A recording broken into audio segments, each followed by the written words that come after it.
देखो आपंकर प्रथम इंस्टाग्राम अकाउंट अच्छी से अकाउंट आउ गोटे अकाउंट आप केमी खोलिए टिप्पणी कर शेष पर्यटन देखो ताले अकाउंट पुणी गोटे नुआ अकाउंट गोटे आउ गोटे आड करेंगे इंस्टाग्राम एप्लिकेशन ओपन करते इंस्टाग्राम एप्लिकेशन ओपन कला प्रोफाइल लोगो पर क्लिक करदे क्लिक करेंगे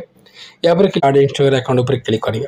आड इंस्टाग्राम अकाउंट पर क्लिक कला क्रिएट न्यू अकाउंट तो क्रिएट न्यू अकाउंट पर क्लिक करेंगे क्रिएट न्यू अकाउंट पर क्लिक कला ये आप इंस्टाग्राम यूजर नेम आप देदेवे यूजर नेम देला नेक्स्ट पर क्लिक करदे क्रिएट पासवर्ड या क्लिक करेंगे ये इंस्टाग्राम स्ट्रॉन्ग पासवर्ड आप देदेवे